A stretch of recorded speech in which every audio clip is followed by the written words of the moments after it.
At Vibra Finance, we seek out the hidden gems in cryptocurrency. We will tailor your portfolio to work for you. Are you ready to transition your investments from traditional markets to cryptocurrency? Are your coins staked and earning interest? Are you overwhelmed with all the jargon in crypto? Is your portfolio underperforming and you want to reposition into consistent winning blue chip coins and viable projects? Do you feel like you missed out on DeFi, Metaverse, and NFTs? Here at Vibra Finance, we provide you with the data, skills, and tools you need to stay on top of the digital asset market. Vibra Finance. We are the future of crypto.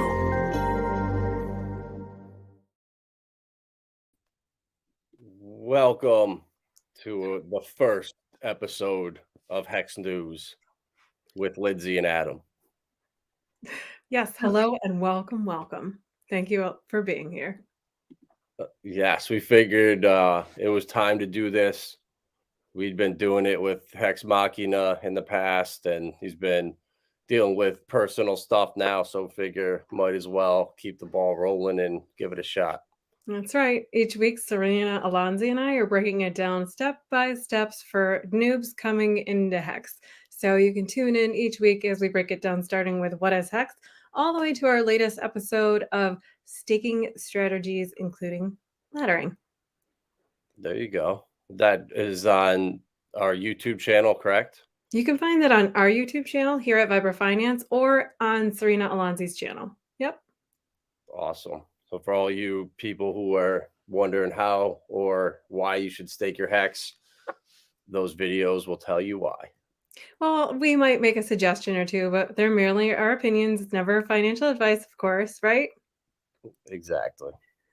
Only education, entertainment. Yeah, that's why we're here.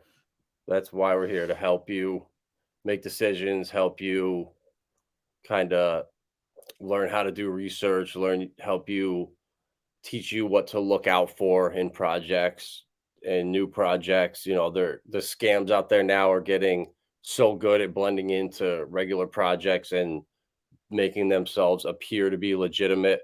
And you got to be really careful now, especially with Pulse Chain launching. And we're really trying to be careful of the stuff we bring up on stream. Yeah, absolutely. The farther we go into the interweb of the blockchain, so to speak, the deeper we will find projects that are getting smarter and sneakier, and we just need to stay on top of things. Yeah, exactly. There's going to be so many things launching, so much excitement coming in the next year. What's up, T-Bird? Thank you for T-Bird. And 2023 is going to be an awesome year for the ecosystem. You know, the documentary's coming soon. Testnet V3. I'm not really worried about that, but once Pulse launches, just the buzz around it, I think it's gonna be exciting. What do you think?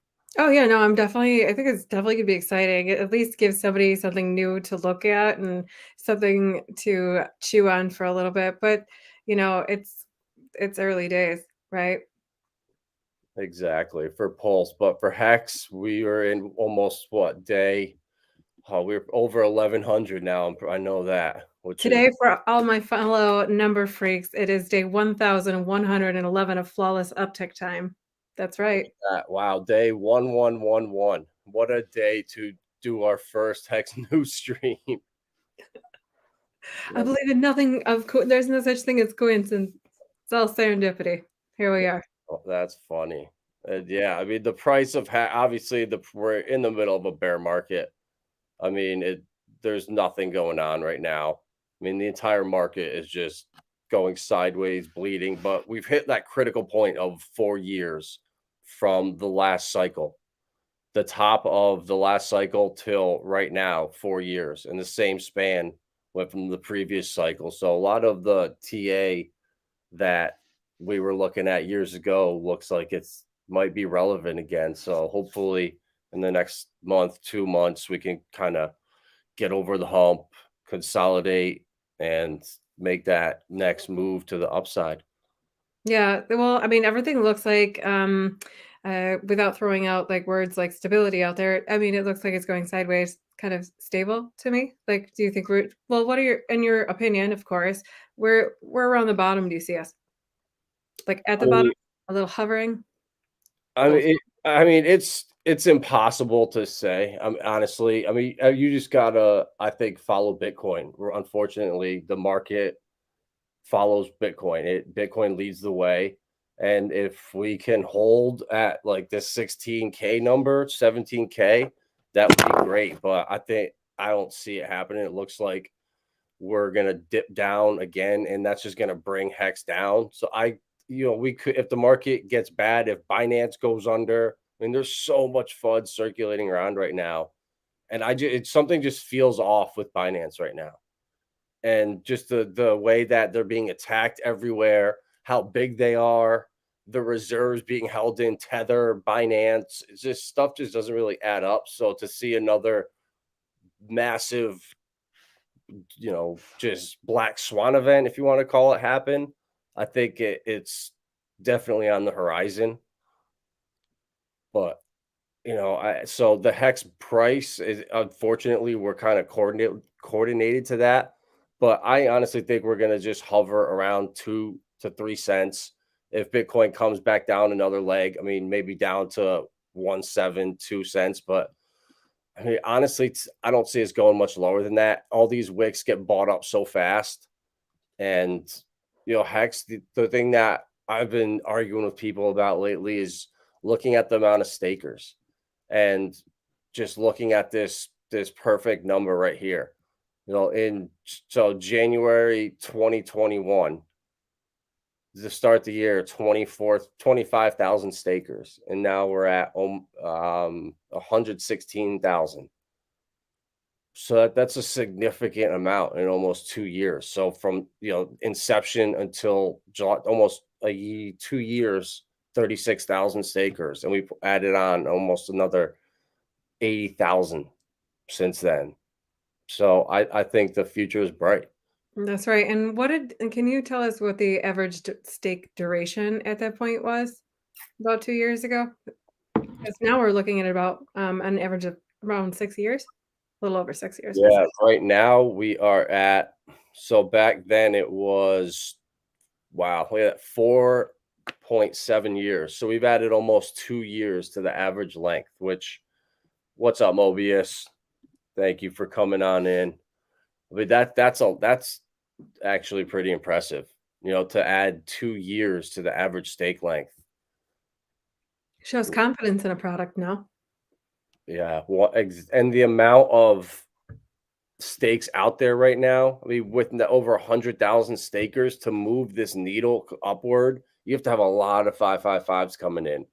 So I mean, this was constantly moving up from, so you guys might not be able to see that, from 6.69, 6.7, and just slowly trickled up to, it looks like 6.75 right now is the top. But still, that's amazing. I mean, for those people, the average is almost 7 years. That's 3.5 years. You can't touch that money or you're losing everything. So that Right. pushes us out to mid 2026 for just the average length. Which is good to know when you're planning your staking, so you can plan around when you see big stakes coming due. You can formulate a plan around that too.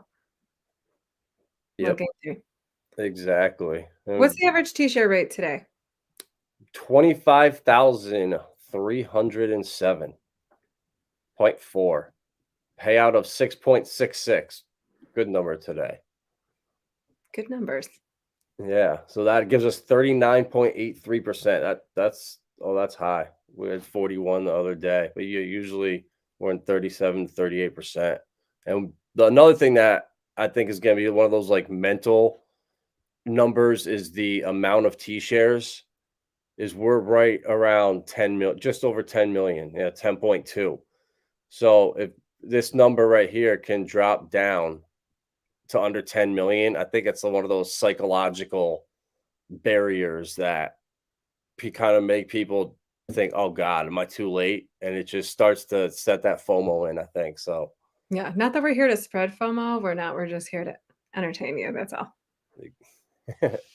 Mobius, 10.88 years. Look at that. Yeah, that's You're going to collect a lot of hex, a lot of end stake penalties, and yeah, delaying gratification, long-term thinking. I mean, it's funny, people think, oh, 5, 5, 5, 5. Well, what are you gonna do when that's over with? Are you just gonna cash out and be done?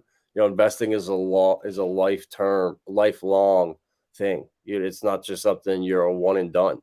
So to have an average of 10 years, I mean, there's nothing wrong with that. I mean, everybody's different. If you're 80 years old, you might not want to have average lengths of 10.88 years, but you No, know, but that's right, and that's where like laddering comes in, and having a game plan and putting together a portfolio that performs for you comes in handy, and that's where a product market fit comes in. There's a product that you need, here's a solution that it solves, and here we go, and that creates a 15-year market confidence, and then each year as you're going out, you're watching what you promised and forms of a smart contract, collect its promises, and return them to you in the way that you both mutually agreed, which is beneficial to you both, right?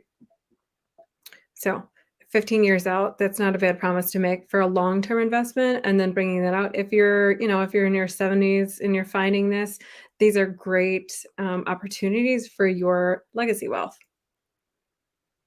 100%. I think this kind of was, I like this $1.5 billion locked in TVL. Like, that's a lot. We've been looking at Saucer Swap on Hedera, and that DEX launched in August. So it's only 5 months, 6 months old, and they just hit $4 million locked in their staking. Yeah. And it was like 40% of the supply at that number. So it just shows you how small that is compared to how much money is in Hex. Yeah. So yeah, there's 4 million Hex just ended. So look at that. They emergency end staked it. Wow. So that's why the payout was so big. Today we had a massive penalty of almost 7 million Hex. Wow. So that Mobius, that's right here. This is what we love to see. So for the next 10.88 years, you'll be collecting these part of your portion of these penalties. So you're rewarded just for holding on to your stake and completing your promise, and you're rewarded in terms of Hex tokens? That is correct. What a novel idea. That is correct. So let's looking at Lunar Crush a little bit here. Let's see what's going on here. And I was kind of looking at some other coins, and I'll show you one after, but it's, Bitcoin, Ethereum, everything was down. It seems like on the weekend right now, nobody really cares about crypto in the middle of a bear market.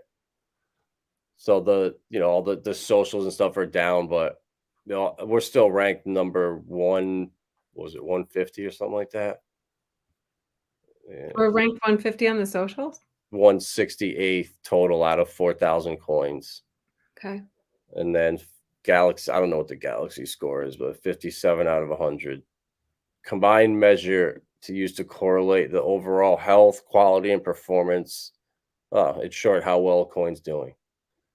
All right. Interesting. Yeah, interesting. I believe that metrics like this going forward will be so important. Community is such a huge part of what people are really looking for in cryptocurrency projects going forward. With the transparency that's available and offered to us through blockchain technology, it's like interoperability, open face, transparency is going to be key with everything. And part of seeing what's really going on inside of a product or project really starts with looking at the people that are engaging in it, right? Yeah. And to give you some little flip side, look at Pulse Doge. So for all of us stakers that got our airdrop for Pulse Doge, I mean, look at the engagement in Pulse Doge. It's doing the opposite of Hex. I mean, rightfully so. It's not even a year. It launched, I think, April 20th of this year, so less than a year old. The supply is tiny, and it has a catchy name. Wow. And so, wow, it's already at 279th. That's incredible. That's pretty fast. Yeah. So, well, look at that. Shout out Gunther, number one. Most influential person in Pulse Doge. Living on Twitter pays off. Crypto Lee. The future is cheap now, and PLSD Thailand coming in the top 5. Hey, crush and litter crush out there. Way to go. Yeah. Pulse Trump Inu with Volt Inu rewards, BEP20 at Pulse Chain X. So someone got bored. Someone got bored of the test net and decided to just go full degen. That's pretty interesting there. I mean, points for creativity. Hey, desperate times call for desperate measures, right? I mean, we are at a bear market. I mean, if you dig deep and start, creating things, you know. I mean, look, yeah, that chart, that chart is looking good right there for Pulse Doge. Yeah. That's healthy. That man, I don't want to, create any FOMO or anything, but this coin looks like it's gonna do another double up in the next 3 months here. Well, that's a nice speculative guess you just threw out there. Thanks. I mean, yeah, it went from took all of almost just over a month to 3.5x. That's Hmm. and with I think the 8. I don't know if this too is a little bit jaded because the A6 mining it ends on the 1st of January. The burning your Pulse Doge for those coins. So I think people right now are probably buying Pulse Doge for that because the volume does look a little higher than normal.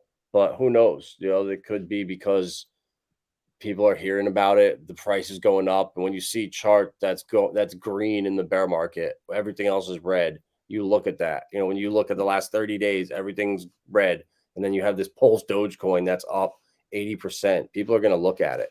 Yeah, I mean, obviously, it's like a flare. It's like a big green flare in a dark, cold crypto winter hell hole. Yeah, Doge light? Where? Let me see the shiny thing. But I honestly, Pulse Doge is a project that I like too. So yeah, definitely. Moby's kept 25% of his and burnt the rest for ASIC. Just bought a little Pulse Bitcoin. Yeah, I still have my entire airdrop, but I'm gonna do like maybe 100 Pulse Doge. I only got the 530, so I'm no whale or nothing, but I'll probably do 20% just because it looks like fun, and honestly, it's something to do. I think that's so important in the bear market is to just not say, we all love Hex, but like, if you're staked and for 10 years, you're gonna get bored. And when you're bored, typically good things but when you're bored is when the bad stuff typically happens. that's when you turn into Vibra Binance when you get bored.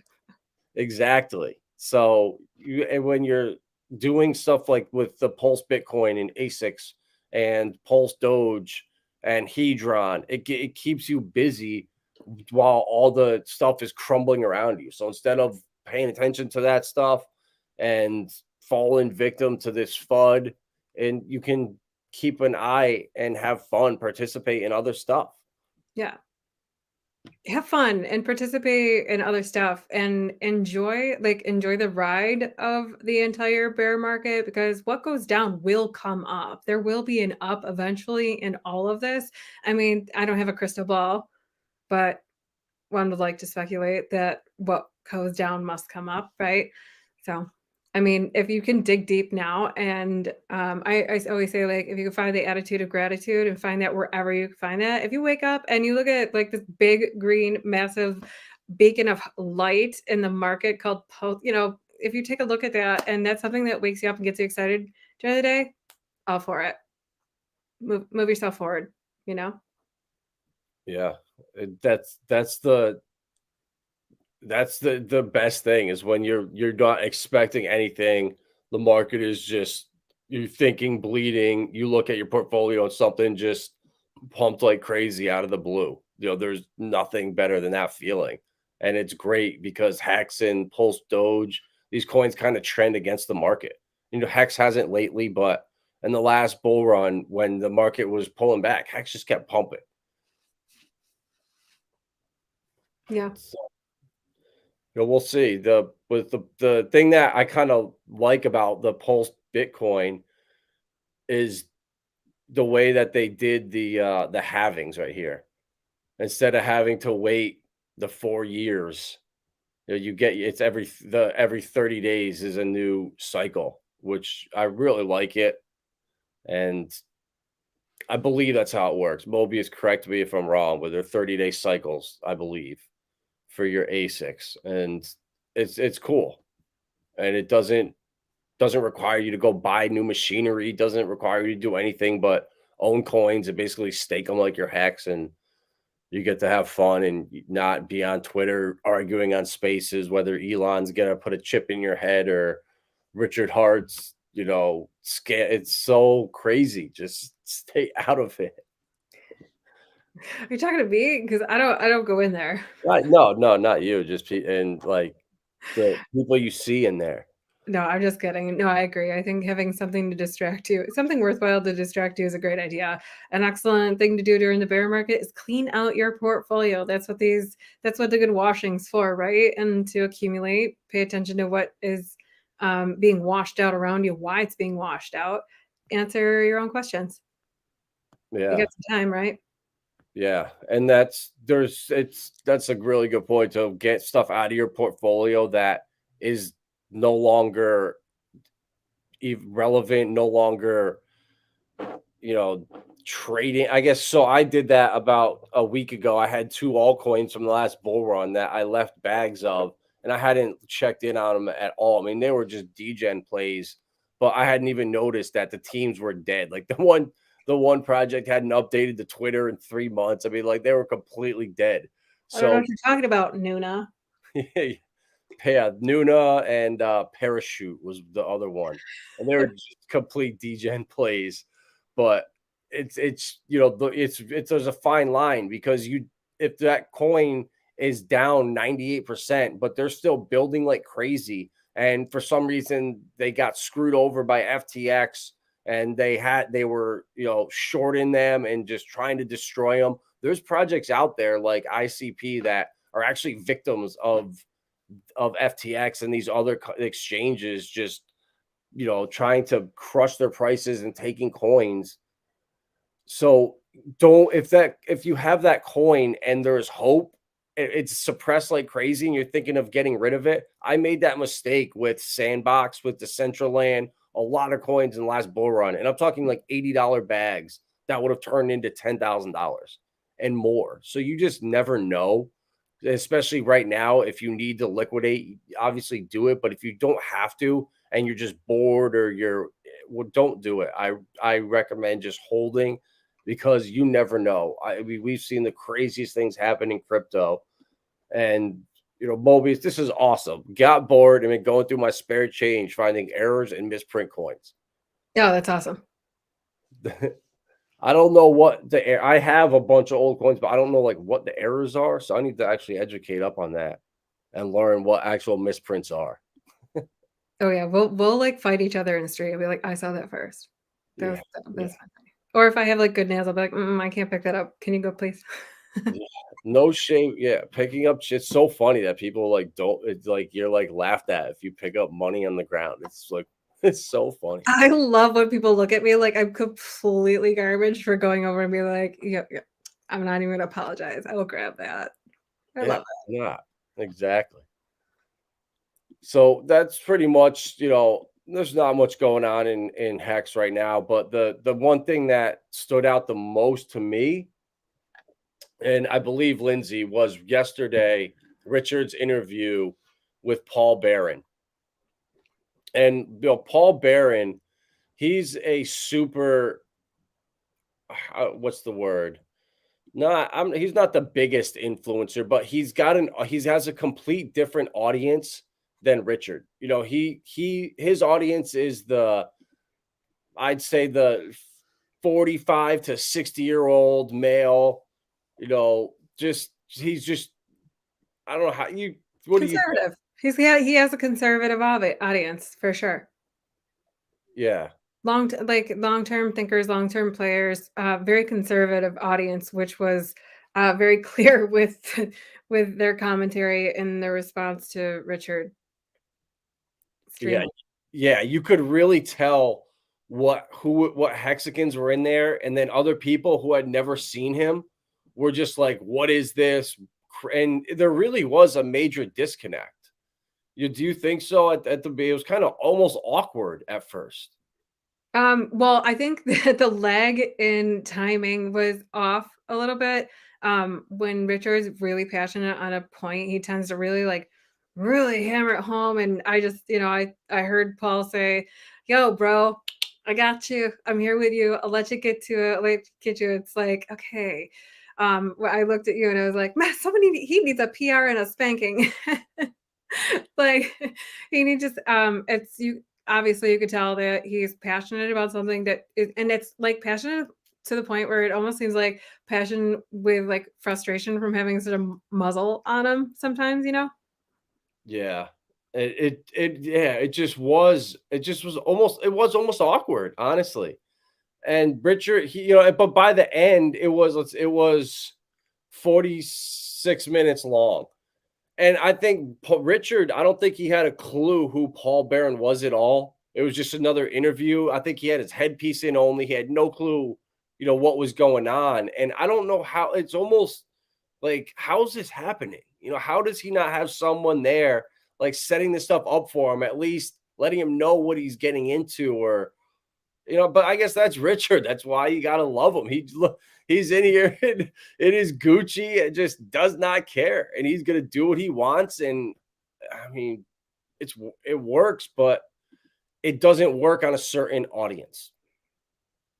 Right. So they're like that for me. I'm always like, okay, well, that won't work on a certain audience. So therefore, that audience participant with like the influential part of things, like, the networking effect goes so far, and we can do mailers, we can go door to door, we can hold meetings, we can do flyers, we can do any kind of marketing that, or like inter-community marketing, because that's what it is, right? Nobody's ever paid us to do any kind of do anything for Hex. Like, if anything, I've been like nothing but blessed, be given things like t-shirts to be able to show my appreciation or like admiration, interest in a product, period, right? So Richard is very like outrage in your face marketing. We have the ability to go door to door, or and that'll capture a certain audience, like that peer-to-peer connection, which is truly what like Bitcoin was created for, was peer-to-peer cash system, right? Create a peer-to-peer network. And then Hex is supposed to be a bigger, better, we're getting a bigger, better Bitcoin here, with the ability to be decentralized and the ability to be peer-to-peer with these things. And Richard is like, um, he's like that American only child. I don't know how else to explain it. Like, there is a like single white female profile that he could put it that out there. Like, he is the American only child profile sometimes. And he went to like an all black like middle school or high school or something, which is like the funniest thing. Like, it's great. But hopefully you're not called. That was hilarious, Moby. That's where, like, yeah, it almost got awkward at that point, where Richard almost was like talking down on Paul. Paul Barron's like, dude, why are you coming at me, man? Like, I'm on here because I put up a poll on Twitter and 2,300 people responded. It was 90% wanted to see you. So, it kind of was awkward there for a second. And then later on in the interview, where Richard started to, like, I think, respect him halfway through, once Paul kind of kept asking questions and didn't back off and kind of got more comfortable with Richard. And he just had more of a bonding, and it just felt different at the end than the first 20 minutes or so. And I just don't see how that happens. How does he not have like, it's just interesting to me. Well, I don't know, like Paul's audience, like you said, and you brought up a point before, that Paul's audience is different than the normal audience that Richard commands. And perhaps some of the other shows that he's been invited guest on, the audience is very like vastly. I don't necessarily know if he's getting prepped before he's going on to interview situations like that. But if he had, and he had understood like how Paul's interview style works, I think he would have been well suited to be prepared for this interview, with really answering the questions directly, and succinctly for Paul. And I think that being able to do that without sound like, and this is just my opinion, right? Sounding a little defensive over things like Paul wasn't attacked. It didn't seem to me, in my opinion, that Paul would have been attacking him, but rather giving him the opportunity to display his point or express himself in a way that he hasn't been able to, because the energy on the other side of those interviews, sometimes with his co-anchors, is so intense that you can almost see his male coworkers that are interviewing like repel that energy. And where Paul kind of leaned in and he was like, I've got you. I love watches too. I'm right on your level. Like you said, don't dumb it down to me. Like, let's talk. So I honestly, like, I think that was a great kickoff episode. Maybe could shake some nerves out if, whatever that was. But I don't know. I think a follow-up would be good. This is exactly my point. Our point kind of too is Richard's always on defense at the beginning till they show they can be trusted. But why is he even getting to that point?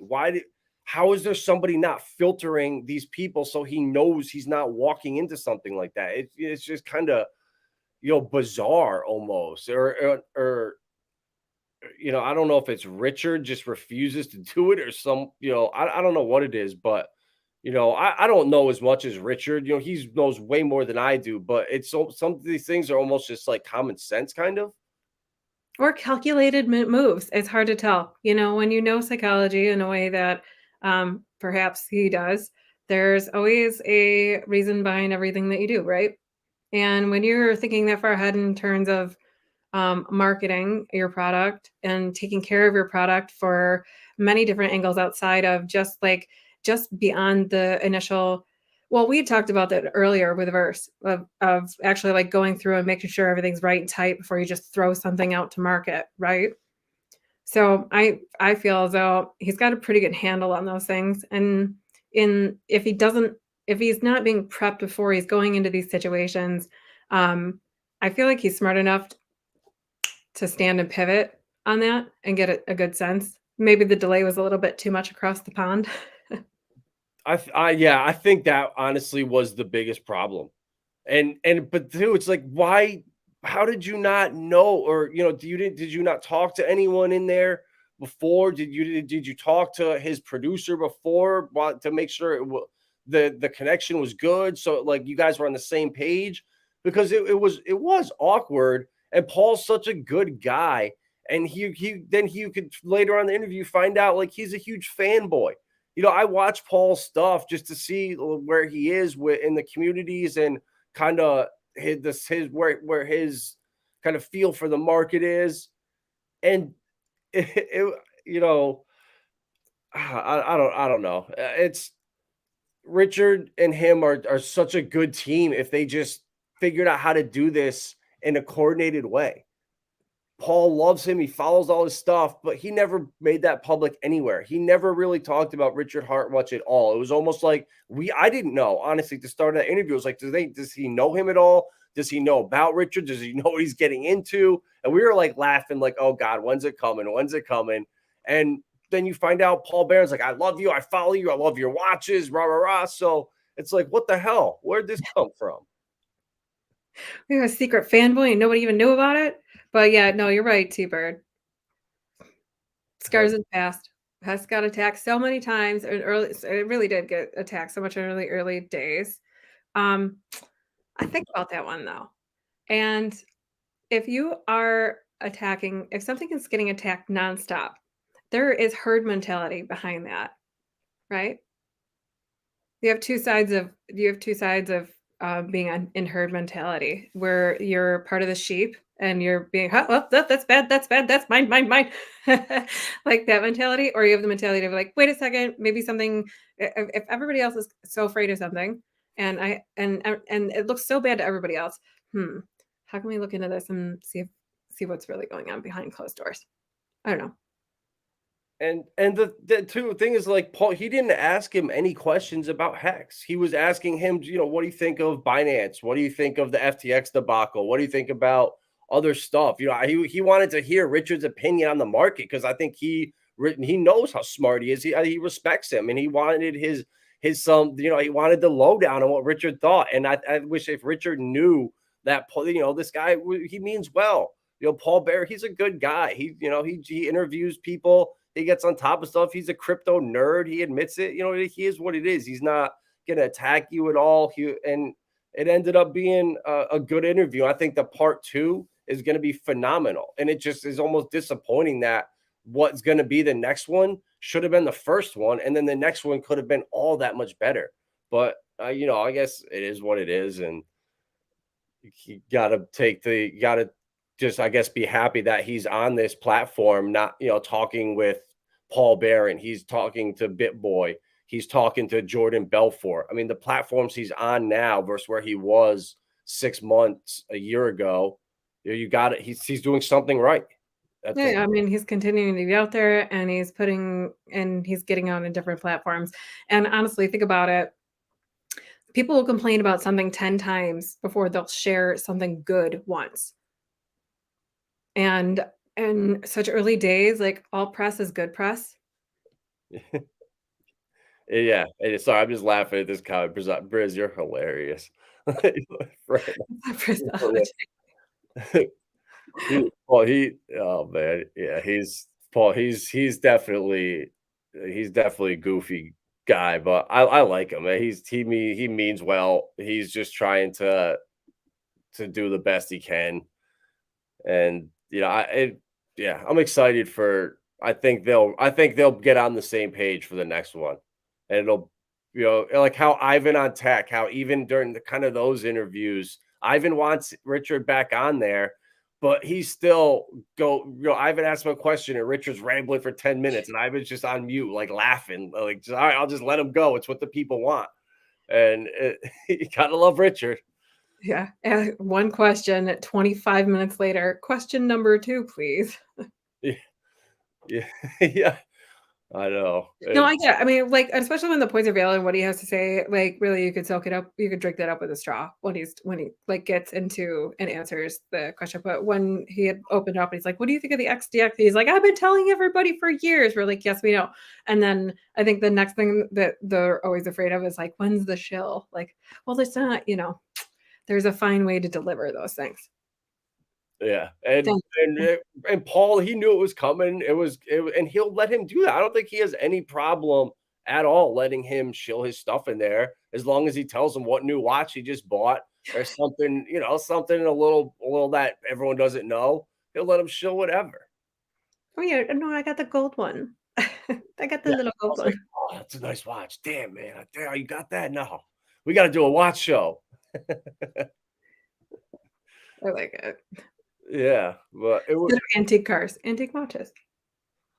Oh man, we risked Rags in the spaces. Rag, you're all over the place now, bro. It's impossible to keep up with your stream. You're on Crypto Heartbeats. Now you're in Twitter Spaces. Dude, we're gonna have to get Crypto Sparbuck on you and follow you around. We have to wrap you. Yeah, seriously. Oh, Briz, we got. Oh man, I don't know. I just put up some unpostable link, but yeah, I mean.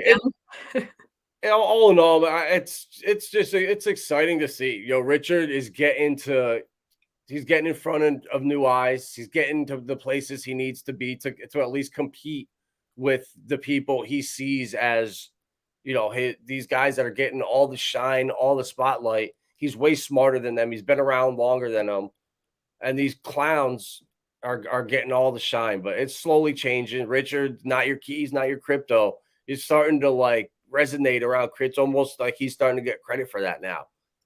When your character does not falter and you stay true to yourself, that is how to stay long term in any game. Think about it. What happens with influencers and things that are perhaps popular but do not work? They come to market, they pop off, they're great, they're fantastic, and then they fade away. Now, if you have someone who is adaptable and knows how to bring current attention to something new, right? And then brings a product that backs up that quality behind it. I mean, where can we go from here? Yeah, definitely. You know, yeah, I was wondering that too. I was like, where the hell is Richard right now? Is he like in the hotel way hall room or He was in the loop. He was not expecting this interview. It was completely thrown at him last minute. He was on the loop. I think he was dropping a deuce and sitting there. And, and it sounded like he was sick. He looked, oh man, yeah. But Richard, he's gotta love it, man. You gotta love it, right? Just, if you can't laugh at this stuff and enjoy life right now in the middle of this bear market, then just unsubscribe from this channel, unsubscribe from I know all all of what you're following right now because this stuff, with Kanye going on right now, with everything, it's just like it can't be real life right now. Yeah, too bad he looks like somebody's lawn jockey slash paper boy. Like I want to put him on the side of like whoever made that little meme with him, the lamb's wool like face covering him was like, that's really he looks like a little baby doll. Yeah. But I mean, honestly, when he goes on to those interviews, he acts the same consistently throughout them. I mean, you very rarely see him act in a way that is quote unquote out of character because he always seems to cycle back to the same comfort level of like, yo, bro, like this is it. And I feel like that's what people find so relatable in him. People loved and were drawn into him wearing top hats and talking about bettering themselves. That's a fantastic market. But think about the difference in the holders that he is like.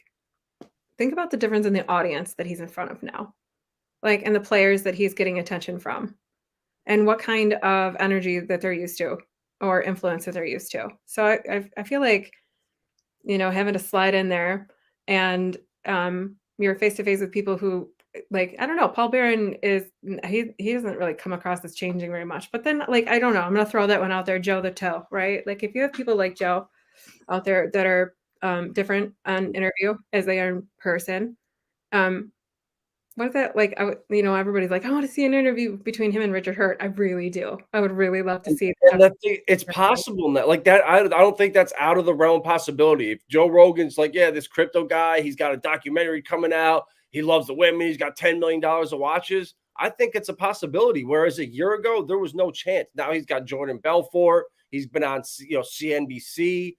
Bit what doesn't matter, but he's starting to, I think, make it a possibility. And kind of Tibor, I think that's a good point. I was talking to Facing Reality yesterday or the day before about what was like this stuff right here, this outrage marketing.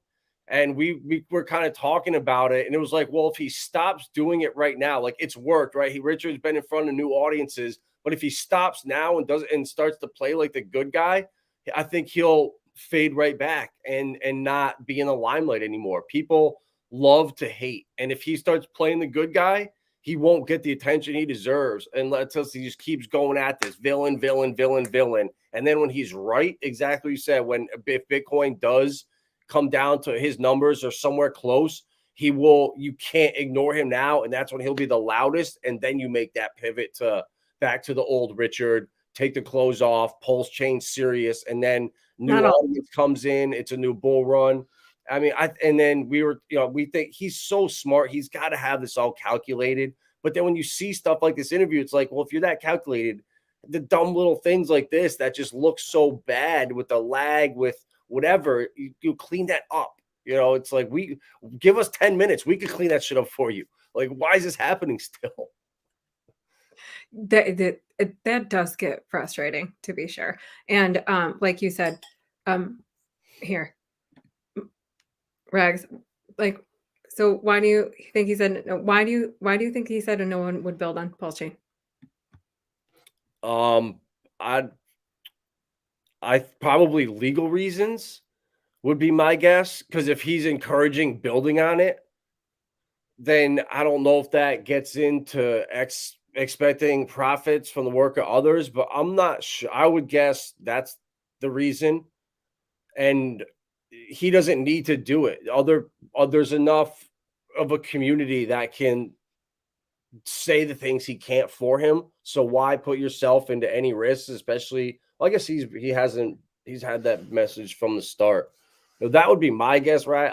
I don't know. I mean, I invested in Luna when you told me to a couple months ago, so I'm not too sure, but we'll see.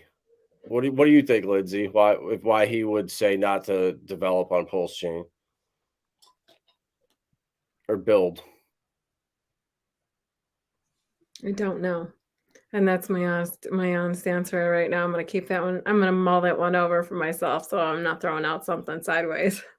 I Yeah. mean, when I'm honestly not sure, I'd rather not say. Wait, I'm I trying unless so maybe like it's a narrative, like he wants the world's largest airdrop. You're gonna get a copy of all your free coins, you know. But yeah, I don't know that. I guess I don't. so Right.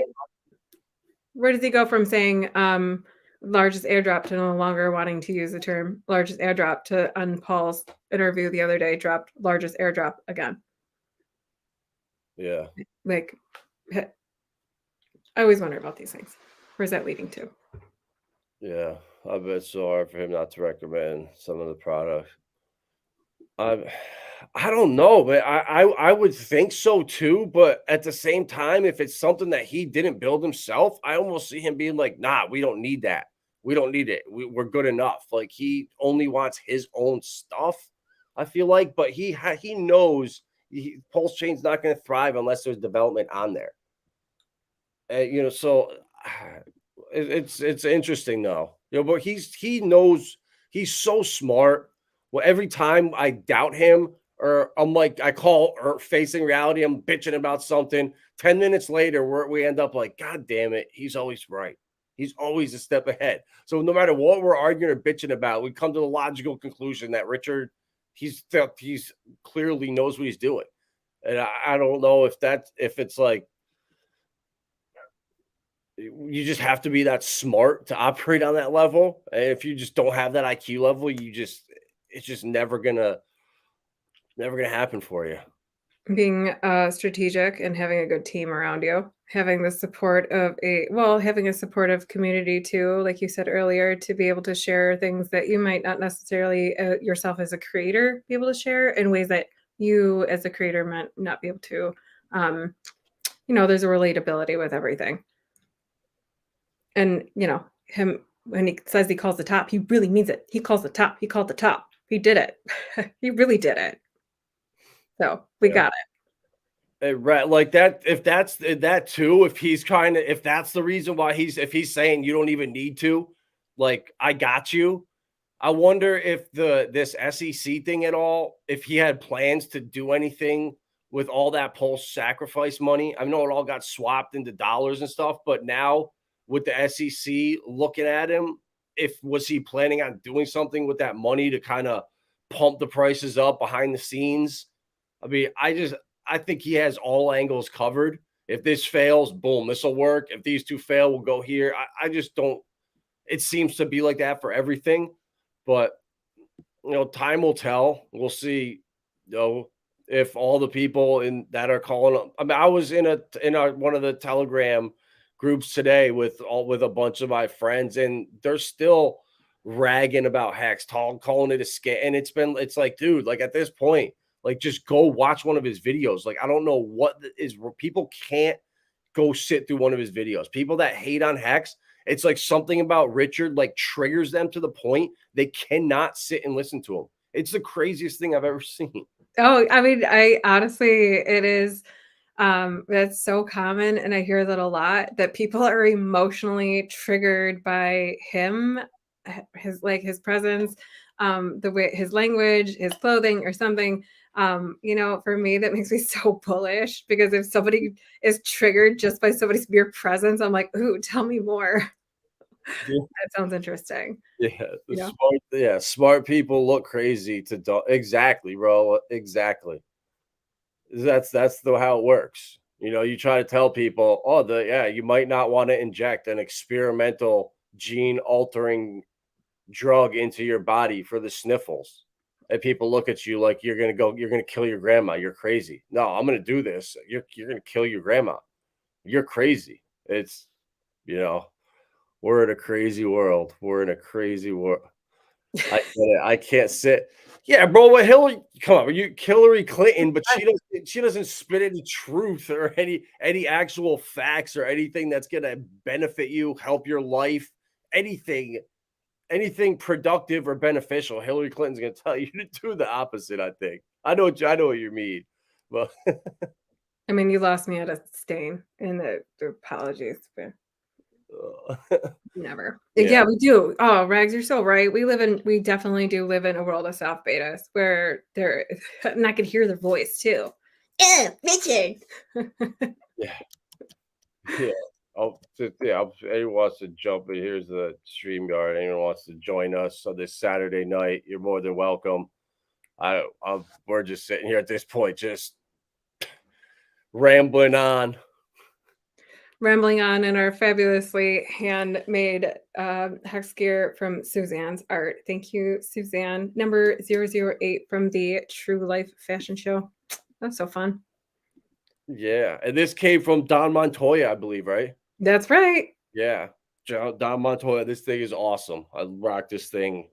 Every time I go out in public, I have to wear a Hex hoodie, some Pulsar Hex hat, the shoes. Like I love it now. Like I feel like I don't know. It feels good wearing it, and people being like, "What the hell is that?" Yeah. Well, it's definitely catchy. I mean, honestly, there's a million other things that you could love about the community that you're in and the projects you're interested in.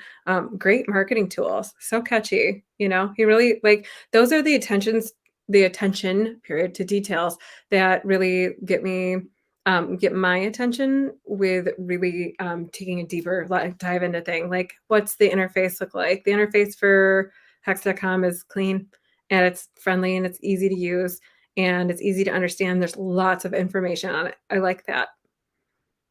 Yeah, definitely. The website is definitely cleaned up. The APYs on there now. And it looks better. Some of the links got trimmed off and moved around. The site's super clean. You could swap right on the website. I really like that too now. It's just one less step for people that don't know what they're doing. Yeah. Yeah, that's that right there too is that Richard when he's not at home being able to look at his little diamond what do you call them? Those what the hell Swarovski crystals or whatever they are. Though Oh, he gosh. nose shining and his watch is spinning around in circles. Yeah, he's not in his element. Um, no, but I mean, he's still spreading the same message and he's saying the same thing, right? So how far off your game can you be thrown if you're not, if you're trying to give a good speech from the Lou, it's just not going to happen. Let's be serious. Yeah. Yeah, did you guys see it was Richard and the Lion? Did not. No, Definitely will check that out. sure will. Yeah, that's Mhm. awesome, brother. Yeah, and it's so every time when I try to go move like and see what's going on in all different communities, whether it's this community, whether it's in on Hedera, whether it's on the XRP ledger, some of the stuff over there, just to trying to get a feel for where people are at around the communities. And I'm starting to notice that people are starting rich like memes of Richard are showing up in places I never saw before.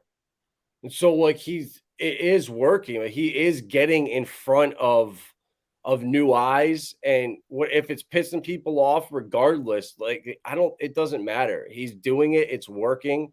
And once you see who he is and you look back and look at his videos and just watch some of his streams, any intelligent person is going to see through the clown suits and listen to what he's saying. That is why we call it an IQ test, right? The best. I mean, yeah, they should call it like an ego test. I think that'd be kind of accurate, you know? It is kind of both, I think, in a sense. Mhm.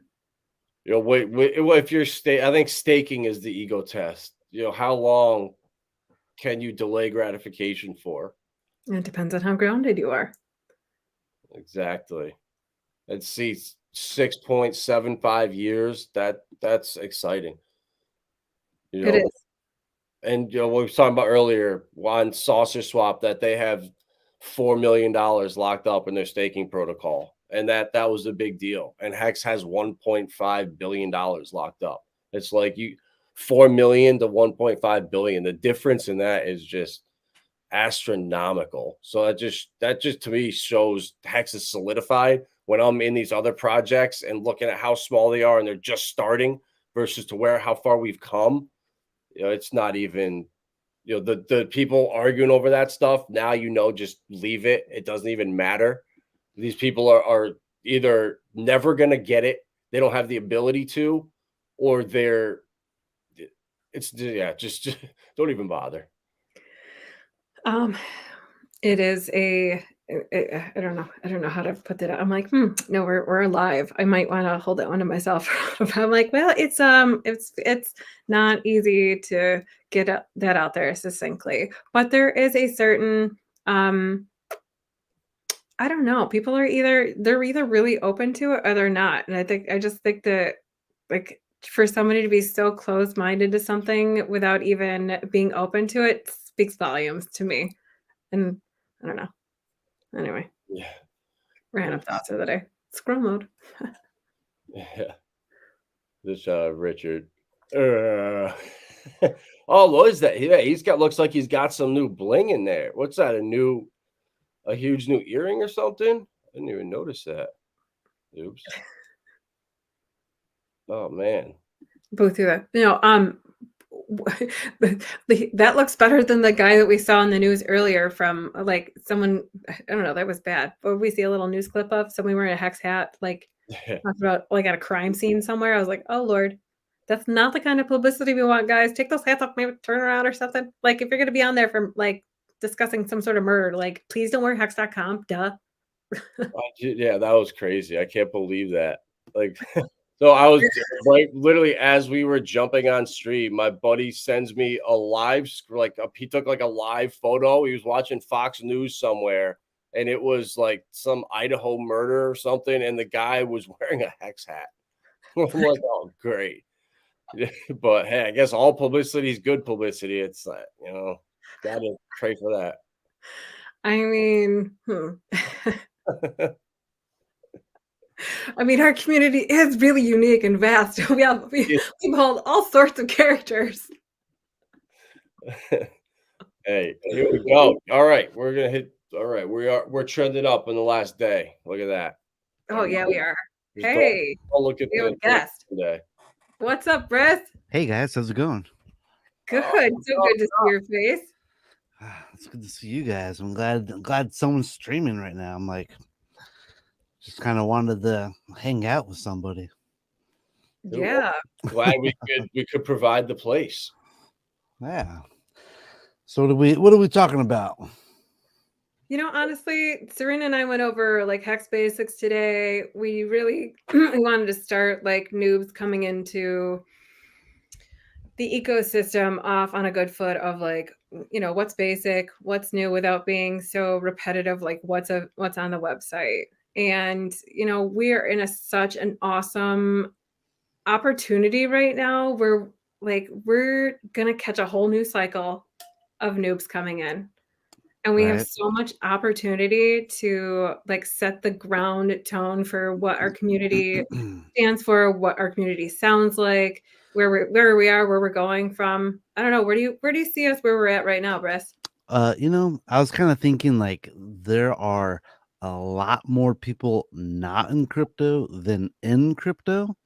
And those are the people that we need to focus on, the new people coming in, because so a lot of people, they just have too many biases now, and it's like teaching an old dog new tricks, and it's really hard to, they just think like maybe they have a bias against Richard Hart, Hex, Pulse Chain, whatever.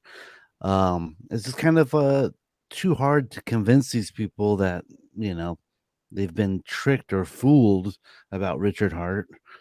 So I think we should just focus mostly on new people getting, spreading the word to, potential new investors, I guess.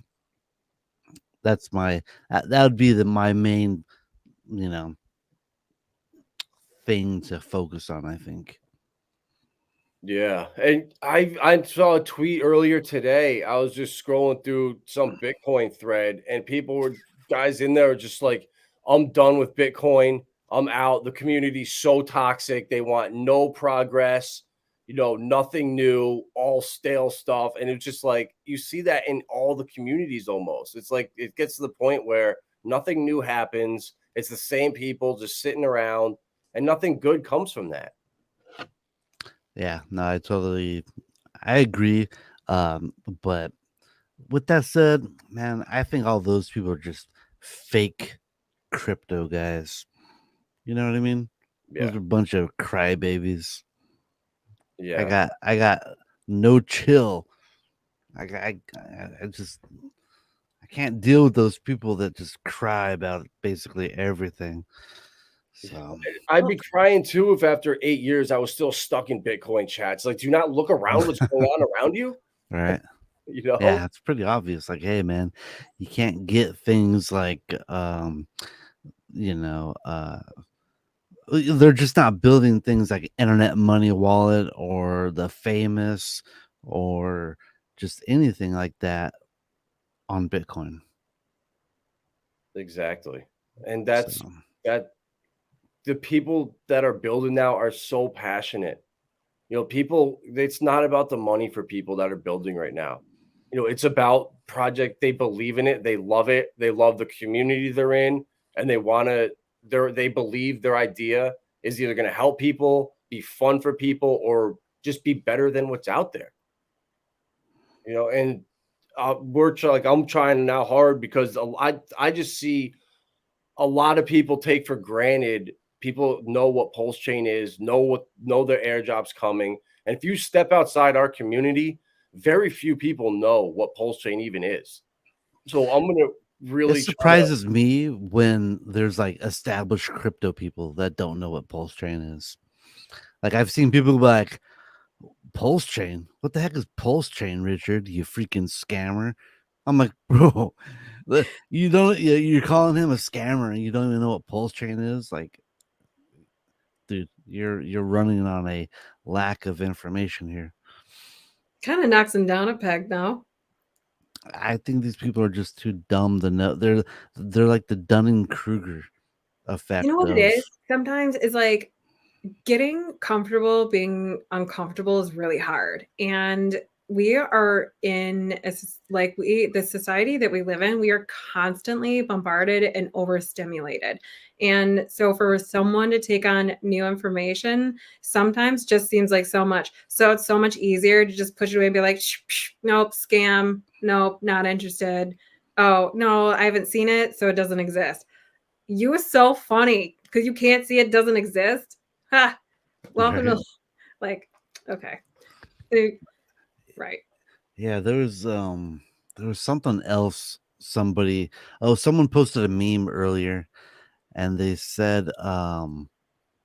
posted a picture of Sam SBF and they're like, "Oh, who would have thought a guy running a business on fake internet money would end up being, fraudulent?" And you're like, you guys have no idea what you're even criticizing. Right? You're like, the dollar bill is pretty freaking fake too, you know? I know it's so crazy, man. The more you dig into what's going on there with everything at MIT, with the Caroline, her dad, Gary Gensler, this stuff, it goes so deep into all different walks of life. It's like, are they gonna The let this thing cons- surface? the conspiracy of this goes pretty deep. I mean, this cannot be real life. Like, this could not be real life. We could not seriously be having a front row ticket to like the worst car slash train wreck in history. Like these cars just keep piling up. What is going on? You know, I think this might be like a burned forest. where it looks like, everything is being destroyed, but because of the burning, brand new life can sprout up, right? I think SBF was basically an intentional poison pill by Wall Street and all the US politicians to basically rope in as many big players as he can into FTX, get them all inside the Ponzi scheme, like BlockFi, Voyager, and everyone else, and try and crash the system.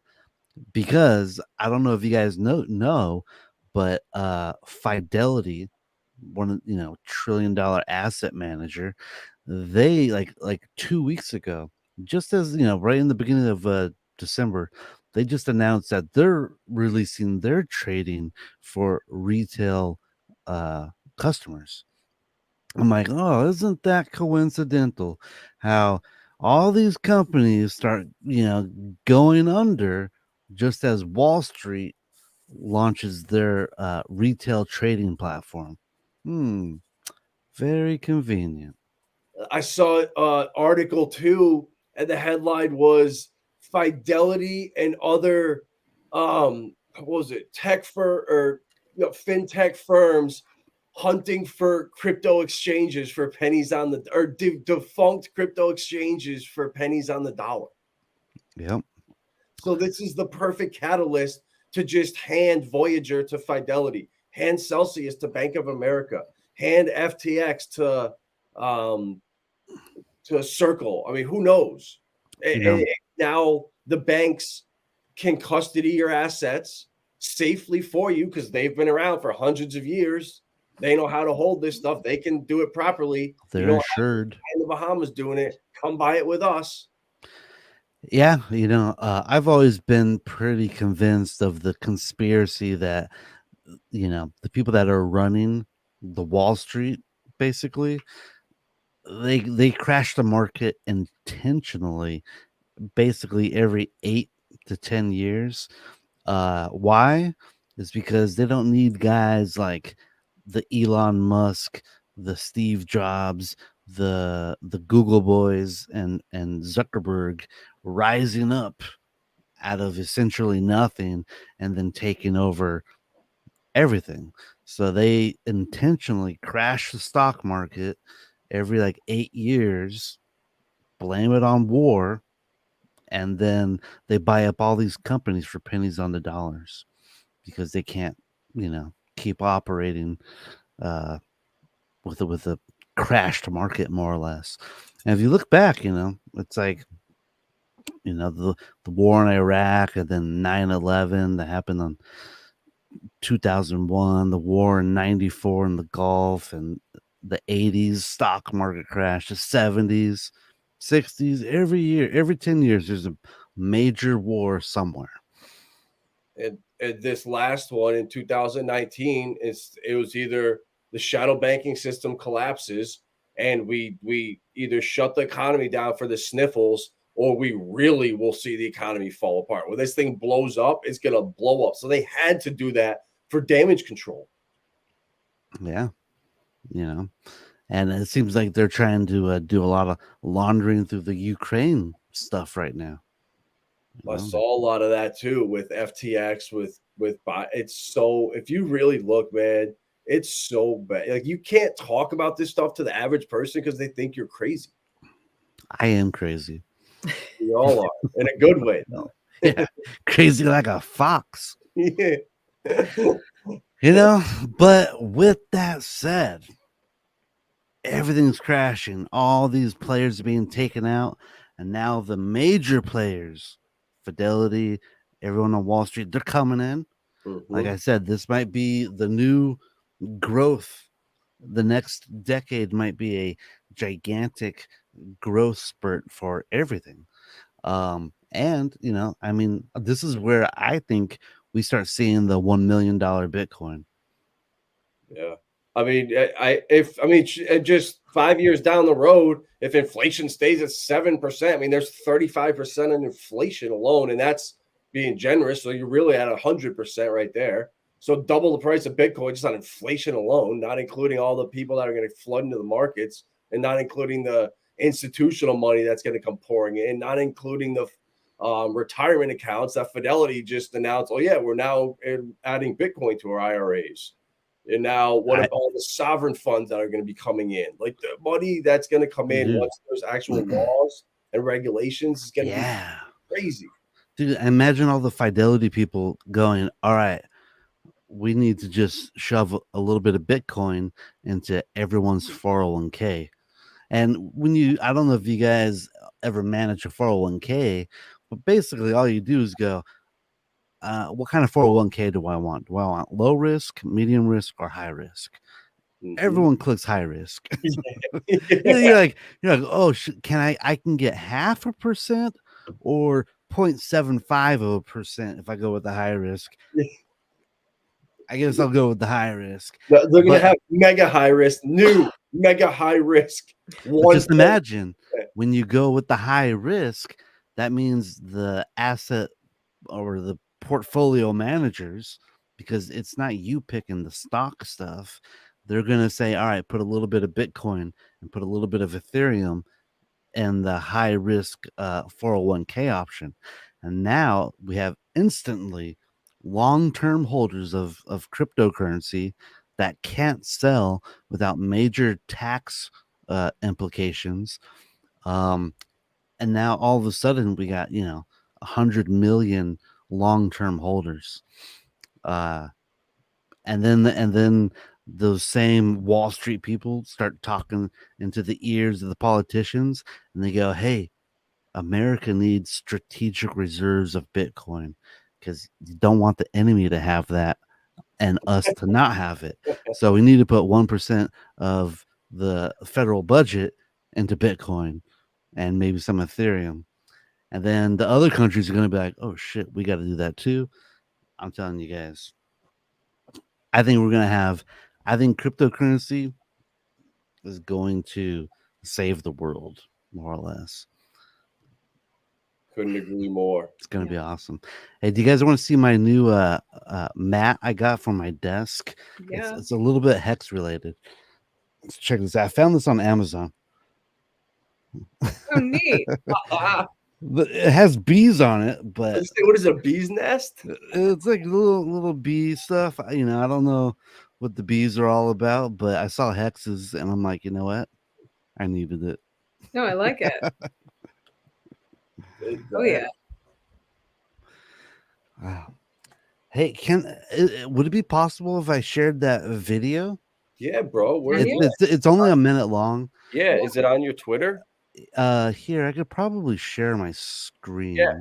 If you could share it there, All go right. ahead, brother. Yeah. Oops, setting present. We go share screen. We go to a tab. And I agree. Make it look really make everything look really scary so that nobody wants to pay attention. It looks like a big dumpster fire, right? Meanwhile, somebody's over there building like a brand new house. And that they're the plans for the house, the infrastructure for the house was already laid. Like they already laid the plans of the plumbing. They already had the blueprints laid out before they set fire to the other house. So distractions are what they are. All right. Do we see it? Honeycombs. Hey. Hold on a second. Let me, Lindsay, I can't. Oh, there we go. Hold on. I got to add you here. There we go. All right. Let me go to there. Go full screen. All right. Look at this lion. You can hear it? Yeah. Oh, yeah. He's the king of the jungle. Huge mane out there. He's laying down under a tree in the middle of Africa. He's so big. He's so hot. He doesn't want to move. Now, the little lion cubs, they start messing with him. Biting his tail, biting his ears. He doesn't do anything. The lioness, she starts messing with him, coming over, making trouble. Still, nothing. Now, the other animals, they notice this, and they start to move in. The jackals, hyenas. They're barking at him, laughing at him. They nip his toes and eat the food that's in his domain. They do this, and they get closer and closer and bolder, till one day, that lion gets up and tears the shit out of everybody, runs like the wind, eats everything in his path. Because every once in a while, the lion has to show the jackals who he is.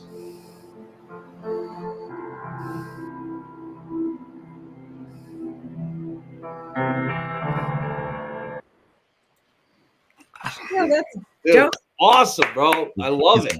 Gets me pumped up every time I see it. Dude, that's awesome. Oh my gosh, I love that. That's on my Twitter if you guys want to see it. How, I've watched how long did that take you? a couple hours. Oh my gosh. That's awesome. And that video cost me like a little over like $100 to make, to tell you the truth. No way. I had to buy a bunch of software. I had to like rebuy it because like I reset my computer and all the software. I don't know. I didn't get the screen recording and the video editor, so I had to rebuy it. Oh no. So Dude, no big deal. But yeah, I just thought that was kind of funny. well, thank you for doing that. Yeah, I heard that quote and I was like, oh man, I remember this quote.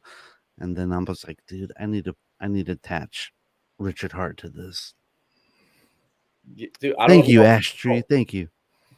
So somehow, because I had an old Twitter account, and then I was following you on that one, but on the newer Twitter account, we weren't following each other on there.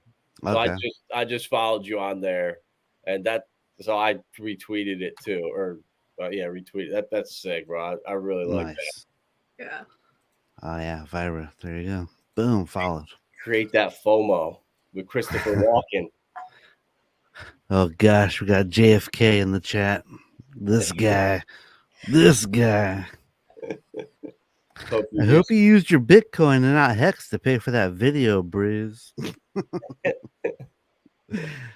I did not use either. Smart man. Used crappy USD. Happy USD. The Okay, biggest shit coin out there. So what do you think about this whole CBDC thing and digital dollars and all the fear porn that's coming out? I'm embracing it. I don't think it's going to be that big of a deal. Honestly, I look at the CBDC, and you know what I see? USDC. Right? I'm like, I love USDC. You know, like that's my stable coin that's my preferential stable coin. You know, yeah, they can brick it, they can shut off my wallet, but you know, unless you're Elon Musk or something, they're probably not going to. Yeah. So so I'm just like, I'm not too worried about it. You know, I think people are just kind of maybe blowing it out of proportion with the fear mongering, you know, like, you know, I get it. Yeah. Like you don't want a CBDC because like it's just it's a shit coin. You know, it's horrible. It's infinite inflation. No, it doesn't go up in value. It only goes down in value. But with that said, we live in the modern world, and it's what we use for money. So I can't pay my rent with Hex. So, you know, you need a central bank coin to do it. And I see the CBDCs I think they're just going to use USDC. I really don't think they're going to do much more than that. Yeah. And so I had a couple people over the last week send me articles about Nigeria just limited cash withdrawals to $245 American a day. And it's like, bro, do you understand? That's like 8 years of salary for somebody. They're withdrawing like 40 cents average transaction in their native currency. So for someone to withdraw $240, it's like unheard of, first of all. Yeah, So the like fear porn that you're seeing, It's like it's in. So I looked into a couple more articles. I kept seeing this. They're stripping cash out of Nigeria. Nigeria is done. And then I look further down, and it's like, well, they launched their central bank digital currency, and we have a killing success rate of 1% of people adopted it. So hands down, people were like, hell no, we're not using this. Get it out of here. No one used it. So they're putting up all this fear porn to cover up that it was a complete debacle.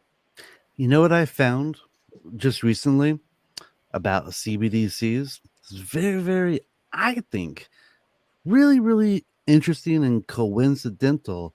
It's like, really? This is where the CBDCs are? So do you know where they're testing a CBDC right now? Just another spot that they're actually testing it. I looked on Ripple's website not long ago, and there's literally like 75 countries around the world at least. One of them happens to be the Bahamas. They have the Bahamian sand dollar. It's on which is- Algorand. Yeah. Yeah. Isn't that coincidental? And that's where Sam Bankman is, and that's where all this stuff is going down. Just happens to be the CBDC, And epicenter. they actually were one of the first to go live, not just test and pilot it, to go live with theirs. And it's kind of crazy because, like, I think I heard of the sand dollar once before, but other than, like, I've never really heard of it. Like, it's just, I don't hear about it in the crypto space. Yeah. I don't know if you use it, because I've been down to the Bahamas. I went to Atlantis, and I remember using only dollars everywhere I went, like US dollars. I never even saw their currency. Yeah.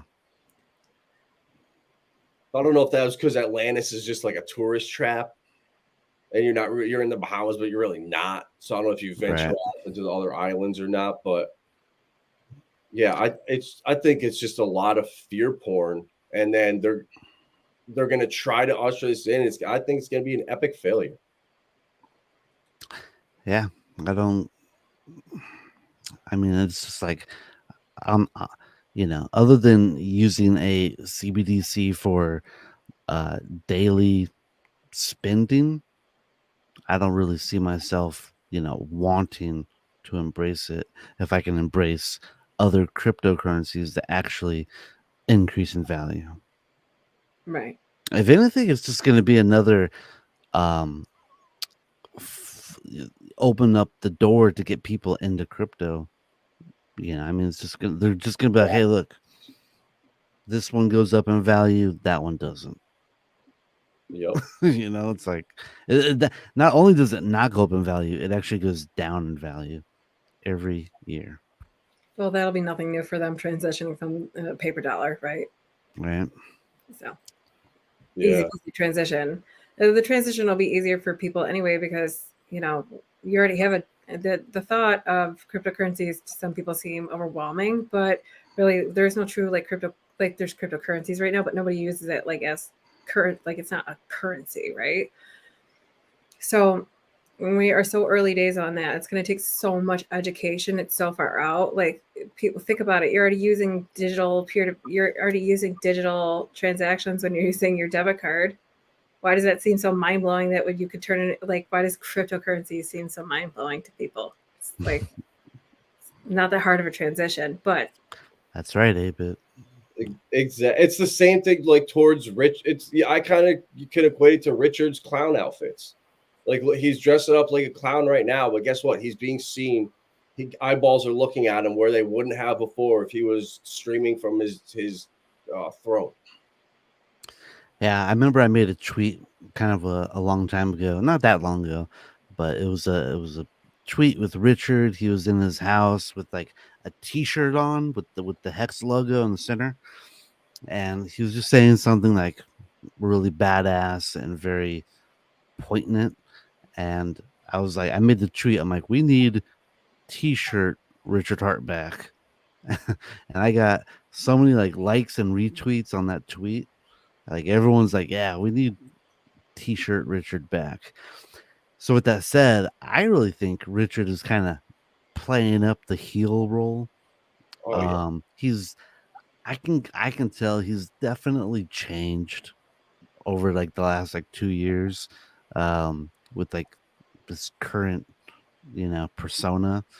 I think he's gonna have a redemption arc, and he's gonna go back to a t-shirt esque Richard Hart, and I think that will really break through to people. Because I remember a long time ago, I remember hearing Richard say that he was talking to his marketing team, and they pushed back really hard when he wanted to do the whole pee talk. Like, don't do it. Don't talk about your pee. Don't do it. He's like, I got a lot of pushback. So with that said, I really think he thinks about this stuff, and I think he's playing 4D chess. But that's just me. And I'm a permeable, I'm a hopelessly optimistic crypto guy. You know, people make fun of me because I think Bitcoin's going to $1 million. But with that said, I think Hex is going to like over $1. So what was that? It's either going to 1 million or zero. It has to. It's one or the other. It's not going to stay at like 10 grand forever. Exactly. And we're not going back to $20 Bitcoin. Come on. Look at the all the 14, 15-year-olds right now. They've been on a phone, glued to a phone their entire lives. You think they're going to all of a sudden in 5 years be like, yeah, I want to go buy a chunk of gold and lug it around? No, everybody is hooked to their phones. Everything's going digital, virtual, avatar-ish. NFTs for your favorite artist, your favorite soccer team, your favorite whatever. You're going to have NFTs to have access to that community. Everything's going to be sub-communities inside of sub-communities. Trust me, guys. You're not going to be spending gold coins at the Walmart self-checkout or silver coins. Some places. I'm going to try. I'm going to take one everywhere I go and try to spend it with a little like shaver and be like, how much? Right. Oh, okay. I'm gonna take magic cards with me or Pokemon and see if I can start wheeling those deals. Yeah, we're not going backwards in technology. We're only going to go forwards. Or was it from the Simpsons show? Let's not go backwards, or I forget what he said. He was like, never mind. But I kind of know where you were going with that one, but yeah, he was like, let's not go backwards or forwards. Let's twirl. We'll go twirling. We'll spin in circles. I don't know, but that said, we're not going back to precious metals for money. Maybe we'll have them kept as strategic reserves, but everything's going digital. Gold is great to back the CBDCs with or whatever. Yeah. Digital. I mean, could you imagine if we went back to the barter system, what that would look like these days? So many people don't have a position to barter from. And those are valuable skills that we lost. I say we, but like a lot of people lost that valuable skill of being able to create something or catch something or use a skill that they have inherited or innately learned, and to barter that for something of value. And since we don't have to work that hard to gather resources these days, like, let's be serious. If you really sit with it, money comes to you easily and it is everywhere. It is abundant and it flows freely. And whatever money means to you, that I truly mean that. Like, if you look around and you take a walk on the sidewalk for long enough, you will find $1. And the dollar compounds into 10 over time.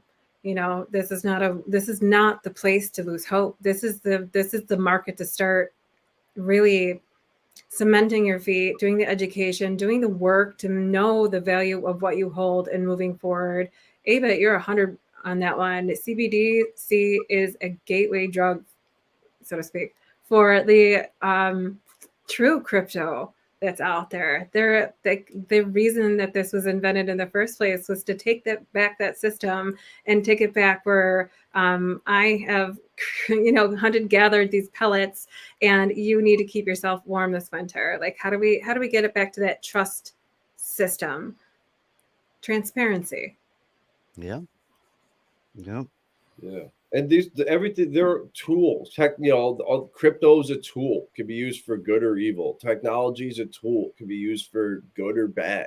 Everything can be used for good or can be used for bad. So it's on you to be moral. It's on you to draw a line and say, you know what, I'm not crossing it. I'm sticking to this. I don't care if you tell me that, I can be a unicorn tomorrow, or I can identify as a nutcracker if I want, whatever it is. It's insane that when people are starving and something bad happens, no one's going to care what you identify as. I promise you. That's such a good point, Mobius. We're absurd materialistic consumers. We don't produce anything. And that with Bill Gates now buying all the farmland, like, he knows someone's got to do it. All these people around here can't even, they can't think for themselves. Someone's got to feed them. I'm going to just do it, and I'll just poison them. Why not? They're stupid enough. Why not? Well, when you follow that path, that rabbit hole, that familial chain, let's say, you can follow that. It's very transparent. Follow the money to where that goes. Now, if one particular entity buys up a lot of farmland, and after they've purchased said farmland, all of a sudden you see these major producers for mass production of meat, such as, like, I'm just going to throw out there, a popular chicken company starts with a T, not to mention any names, Beckford. Anyway, now you're seeing mass destruction of food supply that is being created, allegedly. I'm just throwing it out there. This is my alleged opinion, that maybe perhaps the destruction is created on a mass scale. Why? And then on the same hand, by the same person, the same creation is now introducing a new, healthier alternative to meat products. Yeah, beyond meat. You're beyond meat. You're just saying that. You're like, why do they destroy this? I was like, because they want people to buy that Beyond Meat crap that no one will buy. If you own land where that plant is grown, you control how that plant is raised and farmed and cultivated and then curated, and then it's all one central entity holding all of that until it's the only thing that you have in front of you to be able to put in your mouth. I heard the Beyond Meat is just repurposed dog food. I mean, it's it truly is plant-based material, which is so weird. I just don't understand it. Like, if that truly is like an intention to you don't want to eat meat, then I don't understand why they make it look like meat, because it like grosses me out that it looks like meat, but it's not. Right. Yeah. Yeah. Whenever I see like anything that looks like it says plant-based, I'm like, nope. Right. Nope. Like, plant-based sausage. Make it look like a freaking cookie or something, or a donut. Right. Well, yeah. I mean, things can get creative too. I just don't. If we were watching something the other night and it was like, I made a vegan salmon, and I was like, well, then why can't you just? Why does it have to be called salmon though? Why does it have to be called Zima? I don't know. Like, why does it have to be called vegan salmon? Why can't you just call it like, I made this pink meat looking thing for you? Pink sludge. I look at SBF and I go, that's a body by Beyond Meat. That's a Beyond Meat body. Dude, can you believe, like, what? Like, I don't know what is going on. Like, I heard that when he was at court and the judge was reading off his charges, his mom was giggling every time they called him what'd they say, a flight risk, or a criminal, whatever they were calling him, a criminal flight risk. She was giggling and laughing every time they said that. And then his dad was when they were rambling off the charges, was going, no, and plugging his ears and just refusing to listen, almost like these people are psychotic. Wow. I forget what it was, but someone's like, man, he's just acting like super weird. I'm like, yeah, he's probably going through methamphetamine withdrawals. Bro, you know what I mean? Dude, he was on something that you literally could not eat meat or it would like kill you. I don't know. Yeah, I heard that too.